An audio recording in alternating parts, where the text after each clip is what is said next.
Sadaqallah. Rahimahul kiram, sidang jamaah Jumat yang dirahmati Allah, bersyukur kita kepada Allah atas rahmat, hidayah, taufik Allah kepada kita bersama. Kemudian salawat dan salam untuk Nabi kita Muhammad sallallahu alaihi wasallam. Pada kesempatan khutbah kali ini kita akan menyimak apa yang Allah katakan di dalam Al-Qur'an, "Wadkhulu fis-silmi kaffah." Masuklah kamu ke dalam agama Islam itu dengan secara kafah. Apa pengertian kita masuk ke dalam agama secara kafah? Masuk ke dalam agama secara kafah artinya adalah menjalankan seluruh rukun-rukun agama. Saya ulangi lagi, yang dimaksud dengan masuk ke dalam agama Islam secara kafah yaitu menjalankan seluruh rukun-rukun agama. Ada berapa rukun agama? Rukun agama itu sebagaimana yang dijelaskan dalam hadis Jibril. Ketika Rasulullah sedang duduk dengan sahabat, kemudian datang orang berbaju putih, berwajah berseri. Dia duduk di hadapan Rasul bertanya tentang mal Islam, mal iman, mal ihsan. Maka para ulama sepakat mengatakan bahwa rukun agama itu ada 3.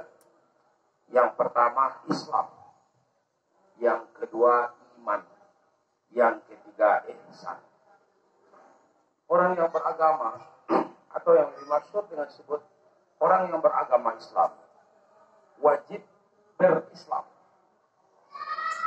wajib beriman, dan wajib berihsan. Apa yang dimaksud dengan berislam? Berislam itu adalah orang yang menjalankan 5 rukun Islam. Syahadatain, salat, puasa, zakat, haji. Apa yang dimaksud dengan beriman? Orang yang beriman adalah orang yang menjalankan 6 rukun iman. Iman dengan Allah, iman dengan malaikat Allah, iman dengan kitab, iman dengan nabi, iman dengan hari akhir, iman dengan qada dan qadar.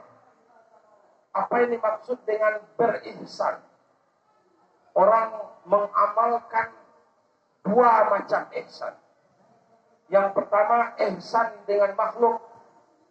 Apa itu ihsan dengan makhluk? Ihsan ini bahasa kitanya baik. Apa itu ihsan dengan makhluk? Ihsan dengan makhluk adalah kita bersikap dan berakhlak baik kepada seluruh makhluk.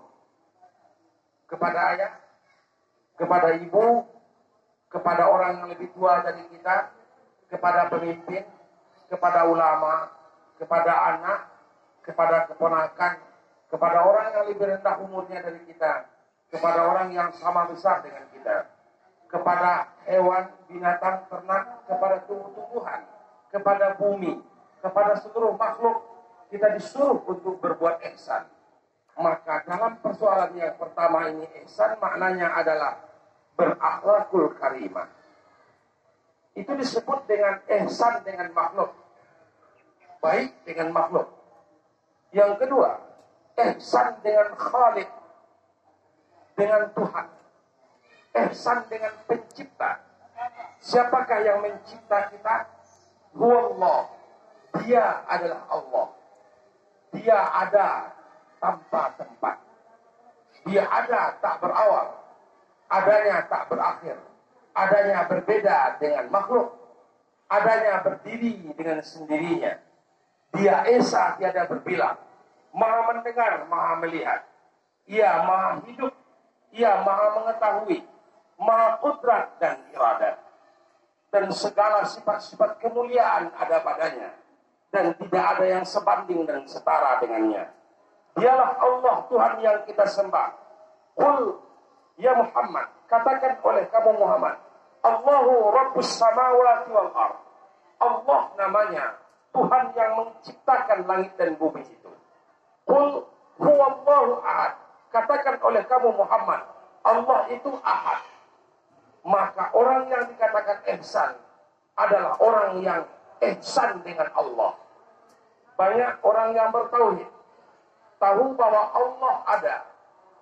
Adanya tidak, adanya baqa, Adanya Tuhan itu mukhalafah lil hawadis.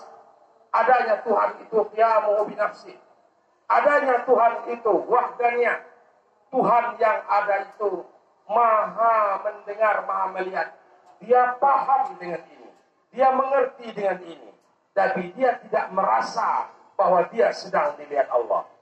Dia tidak merasa bahwa dia sedang didengar Allah. Dia tidak merasa bahwa dia sedang digerakkan Allah. Orang yang dikatakan dengan baik adalah orang yang merasa selalu kehadiran Allah di dalam dirinya. Maka dalam hadis dijelaskan, al-ihsan huwa an ta'budallah ka'annaka tarahu, fa in lam takun tarahu fa innahu yaraka. Engkau beribadah kepada Allah seolah-olah engkau benar-benar melihat Allah. Kalau engkau pun tak melihat Allah, sesungguhnya Allah melihatmu. Ia merasa sedang dilihat Allah. Merasa sedang dilihat Allah. Dan terasa dilihat Allah. Itu disebut dengan ihsan. Maka ketiga rukun agama ini mempunyai amal. Amal Islam disebut dengan syariat. Amal iman disebut dengan thariqah. Amal ihsan disebut dengan hakikat. Lebih ringkasnya, amal Islam disebut dengan amal ibadah. Kaitannya adalah dengan amal-amal yang nampak yang dikerjakan oleh anggota tubuh kasar. Ini disebut dengan amal ibadah. Kita sholat, kita puasa, kita zakat, kita haji. Ini disebut dengan amal Islam. Kita menegakkan syariat Islam. Kemudian, yang kedua disebut dengan amal iman. Amal untuk memperteguh iman. Apa itu amal memperteguh iman? Kita kembali kepada rukun iman. Iman yang pertama dengan Allah. Iman yang kedua adalah dengan Nabi serangkai. Maka amal iman itu adalah jadidu imanakum biqauli la ilaha illallah. Engkau selalu membaru-barui imanmu dengan mengucap la ilaha illallah. Maka jadilah amal iman itu memperkuat iman. Zikrullah, bersalawat kepada Nabi. Bila mana kita beramal iman ini, namanya kita berubudiyah.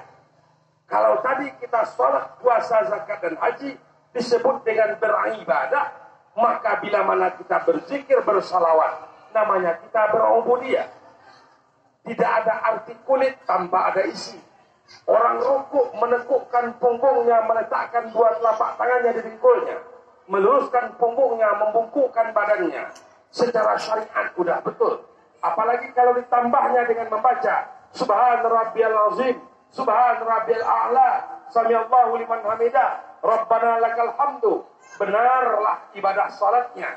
Tetapi apakah sudah ada isinya? Apa sebenarnya hakikat dia berdiri di hadapan Allah? Ketika dia membaca wajjahtu wajhiya lilladzi fataras samawati wal ardh, hakikatnya dia sedang ngapain? Ketika dia sedang menghadap Allah, hakikatnya dia sedang mengapa? Ketika dia merundukkan badannya, hakikatnya dia sedang apa? Hakikat orang yang sedang rukuk adalah sedang memandang kebesaran Allah. Maka ucapannya Subhana Rabbiyal Azim, yang nampak oleh dia kebesaran Allah dan kekecilan dirinya, kemuliaan Allah, kehinaan dirinya, terasa sekali hinanya di hadapan Allah. Bila mana ada rasa di dalam kalbu kita ketika kita rukuk bahwa kita hina Allah yang mulia, bahwa kita kecil Allah yang besar, bahwa kita rendah Allah yang tinggi, artinya salatnya, rukuknya sudah berhakikat. Artinya dia sudah merasa bertuhan. Orang yang tidak merasa bertuhan, maka biasanya walaupun lidahnya berkalam dengan kalam Allah, sekalipun hafal Quran 30 juz, dia berbicara tentang hadis Nabi, dia berfatwa di atas podium dengan fatwa kebenaran, dia menyampaikan ungkapan-ungkapan kebenaran di mana saja, maka dikhawatirkan dia akan terjerumus kepada kesesatan. Bukanlah orang-orang yang menodong, mencuri, korupsi di negeri ini. Bukan karena dia tidak tahu bahwa mencuri itu adalah haram, tetapi dia tidak pernah merasa bahwa dia sedang diawasi oleh Allah. Dia tidak merasa bahwa dia sedang dilihat oleh Allah, sehingga tidak timbul rasa malu.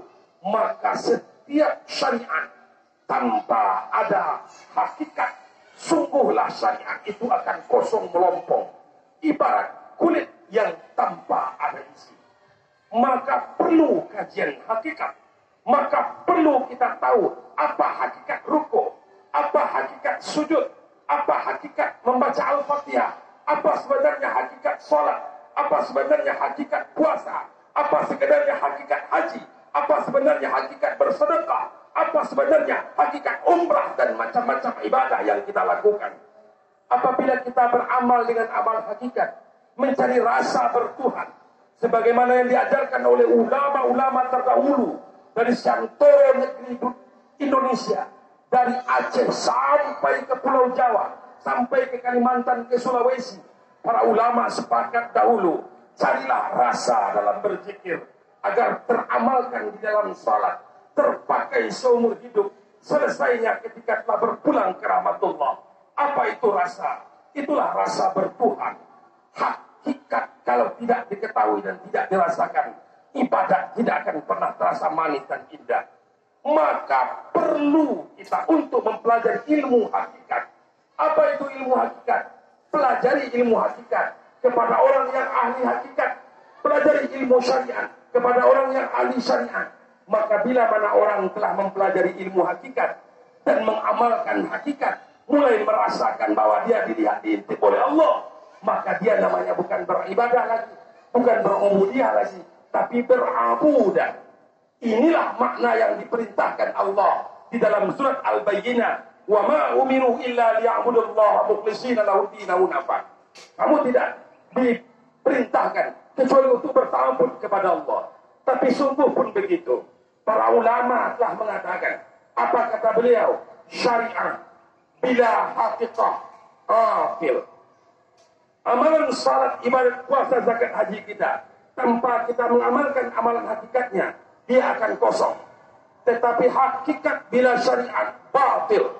Apabila orang mengamalkan amalan hakikat, bagus zikirnya, healing dia kepada Allah, tapi salat tidak, puasa tidak, zakat tidak, berzina rajin, menodong rajin, maka orang ini disebut dengan hakikatnya hakikat yang batil.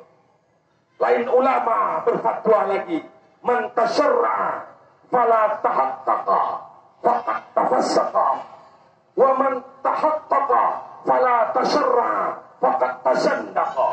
Siapa yang bersyariat tetapi tidak berhakikat, pada hakikatnya dia sedang fasik.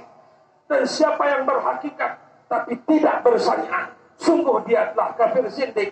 Dia tidak mau menggunakan nikmat yang Allah berikan sesuai dengan tujuan Allah memberikan nikmat padanya.